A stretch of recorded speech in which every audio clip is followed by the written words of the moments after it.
Punjabi radio USA ਸੁਣ ਰਹੇ ਸਾਰੇ ਸਰੋਤਿਆਂ ਨੂੰ ਮੇਰੇ ਜਗਮੋਹਨ ਸਿੰਘ ਵੱਲੋਂ ਪਿਆਰ ਭਰੀ ਸਤਿ ਸ਼੍ਰੀ ਅਕਾਲ।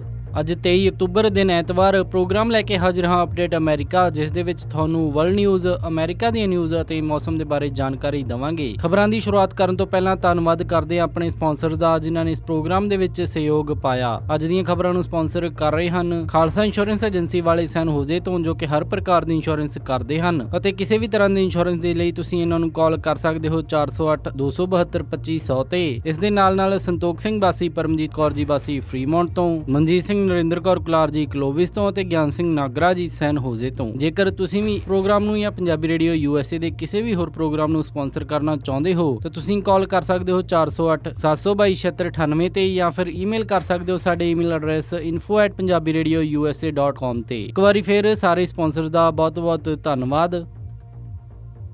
ਇਰਾਕ ਦੇ ਵਿੱਚ ਮੋਜ਼ਲ ਨੂੰ ਆਈਸਿਸ ਤੋਂ ਮੁੱਖ ਕਰਾਉਣ ਦੀ ਲੜਾਈ ਤੇਜ਼ੀ ਦੇ ਨਾਲ ਅੱਗੇ ਵਧ ਰਹੀ ਹੈ ਤੇ ਦੱਸਿਆ ਜਾ ਰਿਹਾ ਹੈ ਕਿ ਇਰਾਕ ਦੀਆਂ ਫੋਰਸਸ ਸਿਰਫ 5 ਮੀਲ ਹੁਣ ਉਸ ਸਿਟੀ ਤੋਂ ਦੂਰ ਰਹਿ ਚੁੱਕੀਆਂ ਹਨ। ਤਕਰੀਬਨ 1 ਲੱਖ ਗਰੁੱਪ ਉੱਥੇ ਇਰਾਕੀ ਫੋਰਸਸ ਦਾ ਪਹੁੰਚਿਆ ਹੋਇਆ ਹੈ, ਜਿਸ ਦੇ ਵਿੱਚ ਟਰਕੀ ਦੀਆਂ ਵੀ ਕਈ ਫੋਰਸਸ ਮੌਜੂਦ ਹਨ। ਇਸ ਤੋਂ ਪਹਿਲਾਂ ਆਈਸਿਸ ਨੇ ਕਈ ਲੋਕਾਂ ਨੂੰ ਮੌਤ ਦੇ ਘਾਟ ਉਤਾਰਿਆ ਤੇ ਉਹਨਾਂ ਨੂੰ ਹਿਊਮਨ ਸ਼ੀਲਡ ਦੇ ਤੌਰ ਦੇ ਉੱਤੇ ਵਰਤਿਆ। ਇਰਾਕ ਦੇ ਪ੍ਰਧਾਨ ਮੰਤਰੀ ਨੇ ਇਸ ਤੋਂ ਪਹਿਲਾਂ ਕਿਹਾ ਸੀ ਕਿ ਉਹ ਮੋਜ਼ਲ ਨੂੰ ਛੇਤੀ ਹੀ ਹੁਣ ਆਈਸਿਸ ਦੀ ਗ੍ਰਿਫਤ ਤੋਂ ਛੁਡਵਾ ਲੈਣਗੇ ਅਤੇ ਮੋਜ਼ਲ ਸ਼ਹਿਰ ਦੇ ਵਿੱਚ ਸਿਰਫ ਇਰਾਕੀ ਫੋਰਸਸ ਹੀ ਦਾਖਲ ਹੋਣਗੀਆਂ। ਹਾਲਾਂਕਿ US ਆਪਣੀ 에ਅਰ ਸਟ੍ਰਾਈਕਸ ਦੇ ਨਾਲ ਇਰਾਕੀ ਫੋਰਸਸ ਨੂੰ ਪੂਰਾ ਸਹਿਯੋਗ ਦੇ ਰਹੀ ਹੈ। ਦੱਸਿਆ ਜਾ ਰਿਹਾ ਹੈ ਕਿ ਇਹ ਲੜਾਈ ਕੁਝ ਹਫ਼ਤਿਆਂ ਦੇ ਵਿੱਚ ਵੀ ਨਿਪਟ ਸਕਦੀ ਹੈ ਜਾਂ ਫਿਰ ਕਈ ਮਹੀਨਿਆਂ ਤੱਕ ਇਹ ਲੜਾਈ ਲੰਬੀ ਚੱਲ ਸਕਦੀ ਹੈ, ਕਿ ਮੋਜ਼ਲ ਸ਼ਹਿਰ ਦੇ ਵਿੱਚ ਆਈਸਿਸ ਦਾ ਕਾਫੀ ਗੜ੍ਹ ਬਣਿਆ ਹੋਇਆ ਸੀ। ਸੋ ਆਈਸਿਸ ਦਾ ਅੰਦਾਜ਼ਾ ਪੂਰੀ ਤਰ੍ਹਾਂ ਦੇ ਨਾਲ ਇਰਾਕੀ ਫੋਰਸਸ ਨੂੰ ਨਹੀਂ ਹੈ, ਪਰ ਉਹ ਫਿਰ ਵੀ ਆਪਣਾ ਪੂਰਾ ਜ਼ੋਰ ਨਾਲ ਮੋਜ਼ਲ ਦੇ ਵਿੱਚ ਆਈਸਿਸ ਨੂੰ ਖਤਮ ਕਰਨ ਲਈ ਲੜਾਈ ਲੜ ਰਹੇ ਹਨ।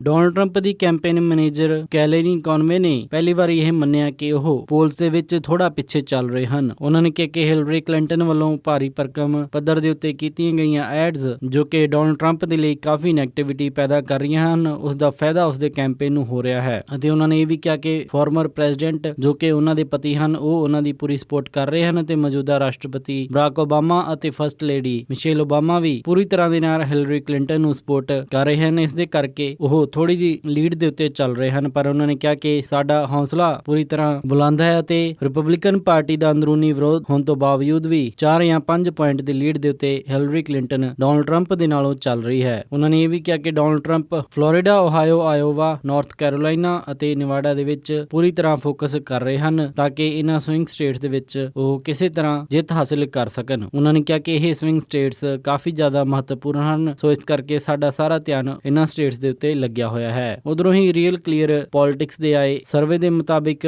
ਹਿਲਰੀ ਕਲਿੰਟਨ 5.9 ਦੀ ਲੀਡ ਦੇ ਉੱਤੇ ਡੋਨਾਲਡ ਟਰੰਪ ਦੇ ਨਾਲੋਂ ਚੱਲੀ ਹੋਈ ਹੈ। ਇਹ ਲੀਡ ਪਿਛਲੇ ਕੁਝ ਸਮੇਂ ਤੋਂ ਘਟਦੀ ਹੋਈ ਨਜ਼ਰ ਆ ਰਹੀ ਹੈ, ਕਿਉਂਕਿ ਇਸ ਤੋਂ ਪਹਿਲਾਂ ਹਿਲਰੀ ਕਲਿੰਟਨ 7 ਪੁਆਇੰਟ ਦੀ ਲੀਡ ਦੇ ਉੱਤੇ ਪਹੁੰਚ ਗਈ ਸੀ। ABC, IBD, Quinnipiac, Economist, Fox News, ਇਹ ਸਾਰੇ ਹੀ ਸਰਵੇ ਹਿਲਰੀ ਕਲਿੰਟਨ ਨੂੰ ਅੱਗੇ ਦੱਸ ਰਹੇ ਹਨ। LA ਟਾਈਮਜ਼ ਦੇ ਮੁਤਾਬਿਕ ਡੋਨਾਲਡ ਟਰੰਪ 1 ਪੁਆਇੰਟ ਦੇ ਨਾਲ ਅੱਗੇ ਚੱਲ ਰਹੇ ਹਨ। ਸੋ 8 ਨਵੰਬਰ 2016 ਨੂੰ ਵੋਟਾਂ ਪੈਣੀਆਂ ਹਨ, ਉਸੇ ਦਿਨ ਪਤਾ ਲੱਗੇਗਾ ਕਿ ਕੌਣ ਇਹਨਾਂ ਦੋਨਾਂ ਦੇ ਵਿੱਚੋਂ ਬਾਜੀ ਮਾਰਦਾ ਹੈ। ਕੱਲ 24 ਅਕਤੂਬਰ ਨੂੰ ਕੈਲੀਫੋਰਨੀਆ ਦੇ ਵਿੱਚ ਵੋਟਰ ਰਜਿਸਟ੍ਰੇਸ਼ਨ ਦਾ ਲਾਸਟ ਦਿਨ ਹੋਵੇਗਾ। ਸੋ ਪੰਜਾਬੀ ਰੇਡੀਓ USA ਵੱਲੋਂ ਸਾਰਿਆਂ ਨੂੰ ਅਪੀਲ ਕੀਤੀ ਜਾਂਦੀ ਹੈ ਕਿ 24 ਅਕਤੂਬਰ ਨੂੰ ਜਿਨ੍ਹਾਂ ਨੇ ਆਪਣੀ ਵੋਟ ਰਜਿਸਟਰ ਨਹੀਂ ਕੀਤੀ, ਉਹ ਕਿਰਪਾ ਕਰਕੇ ਆਪਣੀ ਵੋਟ ਰਜਿਸਟਰ ਕਰ ਲੈਣ।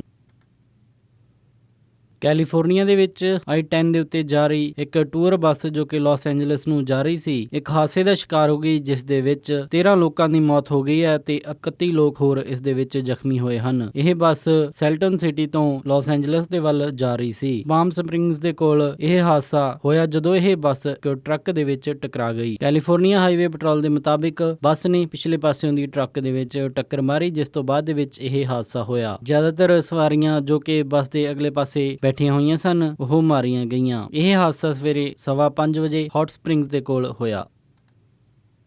ਅਮਰੀਕਨ 에ਅਰਲਾਈਨਸ ਦੀ ਇੱਕ ਫਲਾਈਟ ਡਿਲੇ ਹੋ ਗਈ ਜਦੋਂ ਇੱਕ ਕਪਲ ਨੂੰ ਅਨਆਥੋਰਾਈਜ਼ਡ ਐਕਸੈਸ ਮਿਲ ਗਿਆ। ਅਥਾਰਟੀਜ਼ ਨੇ ਦੱਸਿਆ ਹੈ ਕਿ ਇਹ ਫਲਾਈਟ, ਜੋ ਕਿ ਫਿਲਾਡੈਲਫੀਆ ਤੋਂ ਬੋਸਟਨ ਜਾ ਰਹੀ ਸੀ, ਉਸ ਨੂੰ ਡਿਲੇ ਕਰਨਾ ਪਿਆ ਕਿਉਂਕਿ ਕਪਲ ਨੇ ਉਸ ਜਹਾਜ਼ ਦਾ ਅਨਆਥੋਰਾਈਜ਼ਡ ਐਕਸੈਸ ਗੇਨ ਕਰ ਲਿਆ ਸੀ। ਦੱਸਿਆ ਜਾ ਰਿਹਾ ਹੈ ਕਿ ਜਹਾਜ਼ ਦਾ ਡੋਰਵੇ ਖੁੱਲਿਆ ਹੋਇਆ ਸੀ ਤੇ ਇਹ ਕਪਲ ਜਾ ਕੇ ਆਪਣੀਆਂ ਸੀਟਸ ਦੇ ਉੱਤੇ ਬੈਠ ਗਿਆ, ਪਰ ਜਹਾਜ਼ ਦੇ ਫਾਰਮਲ ਬੋਰਡਿੰਗ ਪ੍ਰੋਸੈਸ ਦੇ ਮੁਤਾਬਿਕ ਜਹਾਜ਼ ਦੀਆਂ ਡੋਰਜ਼ ਪਹਿਲਾਂ ਲੌਕ ਹੁੰਦੀਆਂ ਹਨ ਅਤੇ ਜਹਾਜ਼ ਦਾ ਕਰੂ ਹੀ ਜਹਾਜ਼ ਦੀਆਂ ਡੋਰਜ਼ ਖੋਲ੍ਹਦਾ ਹੈ ਹੈ, ਉਸ ਤੋਂ ਬਾਅਦ ਬੋਰਡਿੰਗ ਪ੍ਰੋਸੈਸ ਸ਼ੁਰੂ ਹੁੰਦਾ ਹੈ। ਅਮਰੀਕਨ 에ਅਰਲਾਈਨਸ ਦੇ ਆਫੀਸ਼ੀਅਲਸ ਨੇ ਦੱਸਿਆ ਕਿ ਉਹ ਯਾਤਰੀ ਬਿਲਕੁਲ ਸਹੀ ਸੀਟਾਂ ਦੇ ਉੱਤੇ ਬੈਠੇ ਸਨ, ਪਰ ਸੁਰੱਖਿਆ ਲਿਹਾਜ਼ ਨੂੰ ਦੇਖਦੇ ਹੋਏ ਪੂਰੇ ਪਲੇਨ ਨੂੰ ਡੀਬੋਰਡ ਕਰਵਾਇਆ ਗਿਆ ਤੇ ਬਾਅਦ ਦੇ ਵਿੱਚ ਦੂਸਰੇ 에ਅਰਕ੍ਰਾਫਟ ਦੇ ਦੁਆਰਾ ਇਹ ਫਲਾਈਟ ਚਾਲੂ ਕੀਤੀ ਗਈ। ਅਮਰੀਕਨ 에ਅਰਲਾਈਨਸ ਨੇ ਕਿਹਾ ਕਿ ਇਹ ਕੋਈ ਸਿਕਿਉਰਿਟੀ ਬ੍ਰੀਚ ਨਹੀਂ ਸੀ, ਕਿਉਂਕਿ ਉਹ ਆਲਰੇਡੀ ਸਿਕਿਉਰਿਟੀ ਦੇ ਥਰੂ ਹੋ ਕੇ ਆਏ ਸਨ।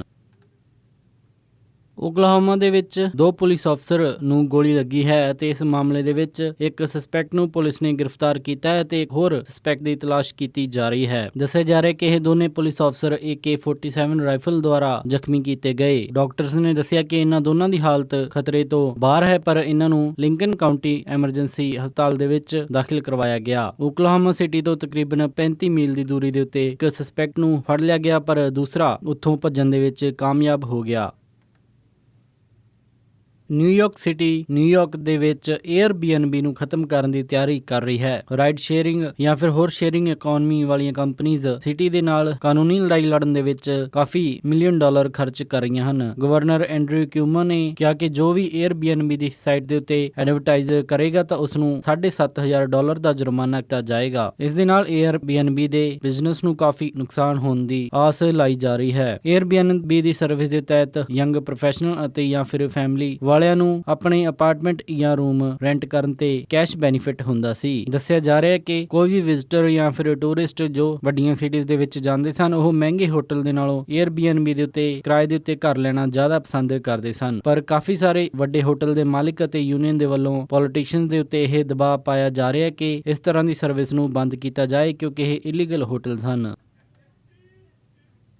ਇਹ ਸਨ ਅੱਜ ਦੀਆਂ ਕੁਝ ਖਾਸ ਖਬਰਾਂ। ਹੁਣ ਵਧਦੇ ਹਾਂ ਮੌਸਮ ਦੀ ਜਾਣਕਾਰੀ ਦੇ ਵੱਲ। ਸੋਮਵਾਰ ਨੂੰ ਸੈਨ ਹੋਜ਼ੇ ਦੇ ਵਿੱਚ ਹਾਈ ਟੈਂਪਰੇਚਰ ਰਹੇਗਾ 70 ਡਿਗਰੀ ਅਤੇ ਰਾਤ ਨੂੰ ਲੋ ਟੈਂਪਰੇਚਰ 59 ਡਿਗਰੀ। ਸੈਨ ਫਰਾਂਸਿਸਕੋ ਦੇ ਵਿੱਚ 66 ਡਿਗਰੀ ਹਾਈ ਅਤੇ ਰਾਤ ਨੂੰ 60 ਡਿਗਰੀ ਲੋ। ਸੈਕਰਾਮੈਂਟੋ ਦੇ ਵਿੱਚ 71 ਡਿਗਰੀ ਹਾਈ ਅਤੇ ਰਾਤ ਨੂੰ 57 ਡਿਗਰੀ ਲੋ। ਇੱਥੇ ਰਾਤ ਨੂੰ ਮੀਂਹ ਪੈਣ ਦੇ ਅਸਾਰ ਬਣਨਗੇ। ਯੂਬਾ ਸਿਟੀ ਦੇ ਵਿੱਚ 70 ਡਿਗਰੀ ਹਾਈ ਅਤੇ ਰਾਤ ਨੂੰ 58 ਡਿਗਰੀ ਲੋ। ਇੱਥੇ ਮੀਂਹ ਪੈਣ ਦੀ ਪੂਰੀ ਸੰਭਾਵਨਾ ਹੈ। ਸਟਾਕਟਨ ਦੇ ਵਿੱਚ 75 ਡਿਗਰੀ ਹਾਈ ਅਤੇ ਰਾਤ ਨੂੰ 57 ਡਿਗਰੀ ਲੋ। ਟ੍ਰੇਸੀ ਦੇ ਵਿੱਚ 75 ਡਿਗਰੀ ਹਾਈ ਅਤੇ ਰਾਤ ਨੂੰ 57 ਡਿਗਰੀ ਲੋ। ਮੋਡੈਸਟੋ ਦੇ ਵਿੱਚ 76 ਡਿਗਰੀ ਹਾਈ ਅਤੇ ਰਾਤ ਨੂੰ 58 ਡਿਗਰੀ ਲੋ। ਫ੍ਰੈਜ਼ਨੋ ਦੇ ਵਿੱਚ 77 ਡਿਗਰੀ ਹਾਈ ਅਤੇ ਰਾਤ ਨੂੰ 55 ਡਿਗਰੀ ਲੋ।